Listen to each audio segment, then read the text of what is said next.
तो चलिए the Taj story की इस खास पड़ताल में धर्म और पहचान के गहरे सामाजिक मुद्दों को समझते हैं। कहानी का सबसे बड़ा सवाल यही है, क्या इंसान का धर्म उसके जन्म से तय होता है या परवरिश से? धर्मपाल का जीवन एक बड़ा विरोधाभास है। जन्म से वो मुस्लिम है, लेकिन परवरिश एक कट्टर हिंदू की तरह हुई। 1960 में अचानक पता चला कि उसे गोद लिया गया था। बस पल भर में उसकी पूरी पहचान बिखर गई। कहानी दिखाती है कि कैसे स्वामी नीलानंद जैसे पाखंडी किरदार अंधभक्ति को एक मुनाफे वाले ब्रांड में बदल देते हैं। नील आयुर्वेद हो या रियल एस्टेट, नीलानंद का साम्राज्य साबित करता है कि धर्म आसानी से व्यापार बन सकता है। पर सबसे बड़ी विडंबना ये है कि ये आध्यात्मिक गुरु असल में मंजीत मंचला नाम का वांटेड पॉप सिंगर है। पार्किंग और मकान के विवादों के जरिए ये कहानी समाज में फैले गहरे सांप्रदायिक भेदभाव को भी सामने लाती है। बिना सोचे समझे अल्पसंख्यकों पर अपराधों का आरोप लगाया जाता है और उन्हें मकान देने में भी गंभीर भेदभाव होता है।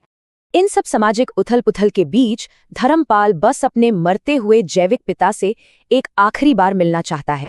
कट्टर इमाम की सख्त मांग है कि धर्मपाल को अपने पिता से मिलने से पहले मुस्लिम तौर तरीके सीखने ही होंगे।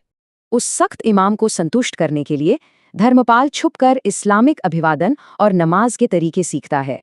गहरी निराशा, एक बेटा बस अपने पिता से मिलना चाहता है, इन सभी धार्मिक लेबलों की परवाह किए बिना। नीले संप्रदाय की एक टोपी गलती से जलने पर अचानक बहुत बड़ा कानूनी और सांप्रदायिक बवाल खड़ा हो जाता है। ये गंभीर कानूनी धाराएं दिखाती हैं कि एक छोटी सी दुर्घटना कैसे अचानक भयानक धार्मिक आक्रोश भड़का सकती है। विडंबना देखिए, संस्थागत धर्म इंसानी करुणा से ज्यादा नियमों को मानता है, जबकि पाखंडी गुरु बेखौफ हिंसा भड़का देते हैं। आखिरकार एक विशाल रैली में धर्मपाल उस गुरु के पॉप सिंगर वाले अतीत और उसके अपराधों का पर्दाफाश कर देता है।